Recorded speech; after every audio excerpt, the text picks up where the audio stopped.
सभी भक्तजनों को जय श्री कृष्ण। श्री सुखदेव जी कहते हैं, परीक्षित, युधिष्ठिर बोले, अब सभासद लोग इस विषय पर विचार करने लगे कि सदस्यों में सबसे पहले किसकी पूजा उग्र पूजा होनी चाहिए। जितनी मति उतने मत, इसलिए सर्वसम्मति से कोई निर्णय ना हो सका। ऐसी स्थिति में सहदेव ने कहा, यदुवंश शिरोमणि भक्तवत्सल भगवान श्री कृष्ण ही सदस्यों में सर्वश्रेष्ठ और अग्र पूजा के पात्र हैं, क्योंकि यही समस्त देवताओं के रूप में हैं और देश काल धन आदि जितनी भी वस्तुएं हैं उन सब के रूप में ये ही हैं। यह सारा विश्व श्री कृष्ण का ही रूप है। समस्त यज्ञ भी श्री कृष्ण स्वरूप ही हैं। भगवान श्री कृष्ण ही अग्नि, आहुति और मंत्रों के रूप में हैं। ज्ञान मार्ग और कर्म मार्ग में ये दोनों भी श्री कृष्ण की प्राप्ति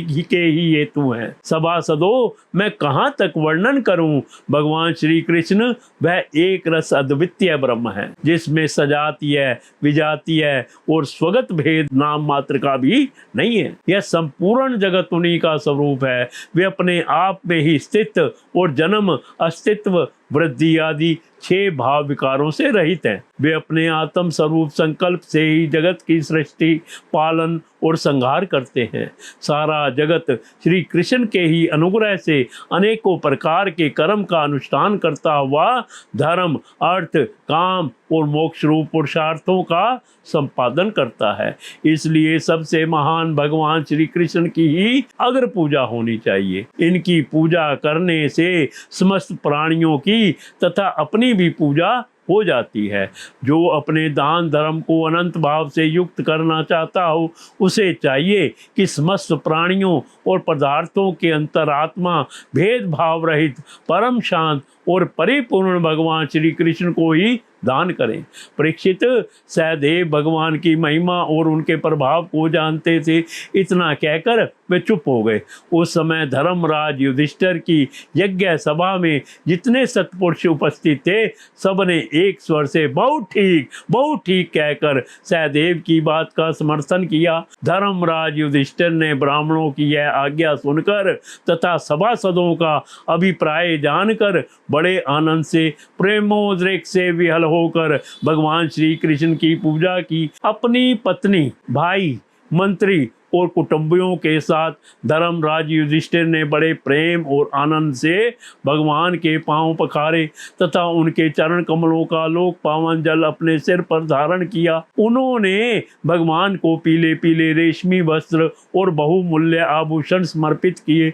उस समय उनके नेत्र प्रेम और आनंद के आंसुओं से इस प्रकार भर गए कि वे भगवान को भली भांति देख भी नहीं सकते थे। यज्ञ सभा में उपस्थित सभी लोग भगवान श्री कृष्ण को इस प्रकार पूजित सत्कृत देखकर हाथ जोड़े हुए नमो नमः, नमो नमः, नमो नमः, जय जय इस प्रकार के नारे लगाकर उन्हें नमस्कार करने लगे। उस समय आकाश से स्वयं ही पुष्पों की वर्षा होने लगी। परीक्षित, अपने आसन पर बैठा हुआ शिशुपाल यह सब देख सुन रहा था। भगवान श्री कृष्ण के गुण सुनकर उसे क्रोध हो आया और वह उठकर खड़ा हो गया। वह भरी सभा में हाथ उठाकर बड़ी असहनुता किंतु निर्भयता के साथ भगवान को सुना कर अत्यंत कठोर बातें कहने लगा। सभासदों, श्रुतियों का यह कहना सर्वथा सत्य है कि काल ही ईश्वर है। लाख चेष्टा करने पर भी वह अपना काम करा ही लेता है। इसका प्रत्यक्ष प्रमाण हमने देख लिया कि यहाँ बच्चों और मूर्खों की बात से बड़े बड़े वयोवृद्ध और ज्ञान वृद्धों की बुद्धि भी चकरा गई है। पर मैं मानता हूँ कि आप लोग अगर पूजा के योग्य पात्र का निर्णय करने में सर्वथा समर्थ हैं। इसलिए सत संपत्तियों, आप लोग बालक सहदेव की यह बात ठीक न माने कि कृष्ण ही अगर पूजा के योग्य हैं। यहाँ बड़े बड़े तपस्वी, विद्वान, व्रतधारी, ज्ञान के द्वारा अपने समस्त पाप तापों को शांत करने वाले परम ज्ञानी, परम ऋषि, ब्रह्मनिष्ठ, आदि उपस्थित हैं, जिनकी पूजा बड़े बड़े लोकपाल भी करते हैं। यज्ञ की भूल चूक बतलाने वाले उन सहज संपत्तियों को छोड़कर यह कुल कलंक ग्वाला भला अगर पूजा का अधिकारी कैसे हो सकता है? क्या कौवा कभी यज्ञ के पुरोड़ोष का अधिकारी हो सकता है? ना इसका कोई वर्ण है और ना तो आश्रम, कुल भी इसका ऊंचा नहीं है, सारे धर्मों से यह बाहर है, वेद और लोक मर्यादाओं का उल्लंघन करके मनमाना आचरण करता है, इसमें कोई गुण भी नहीं है। ऐसी स्थिति में यह अगर पूजा का पात्र कैसे हो सकता है? आप लोग जानते हैं कि राजा ययाति ने इसके वंश को श्राप दे रखा है, इसलिए सत्पुरुषों ने इस वंश का ही बहिष्कार कर दिया है। ये सब सर्वदा व्यर्थ मधुपान में आसक्त रहते हैं, फिर ये अगर पूजा के योग्य कैसे हो सकते हैं? इन सब ने ब्रह्म ऋषियों के द्वारा सेवित मथुरा आदि देशों का परित्याग कर दिया और ब्रह्म वर्चस्व के विरोधी वेद चर्चा रहित समुद्र में किला बनाकर रहने लगे। वहां से जब ये बाहर निकलते हैं तो डाकुओं की तरह सारी प्रजा को सताते हैं। परीक्षित, सच पूछो तो शिशुपाल का सारा शुभ नष्ट हो चुका था।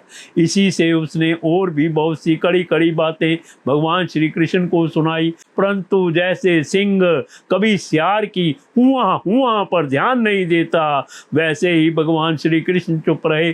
उन्होंने उसकी बातों का कुछ भी उत्तर ना दिया, परंतु सभासदों के लिए भगवान की निंदा सुनना असह्य था। उनमें से कई अपने अपने कान बंद करके क्रोध से शिशुपाल को गाली देते हुए बाहर चले गए। परीक्षित, जो भगवान की या भगवत परायण भक्तों की निंदा सुनकर वहां से हट नहीं जाता, वह अपने शुभ कर्मों से च्युत हो जाता है और उसकी अधोगति होती है।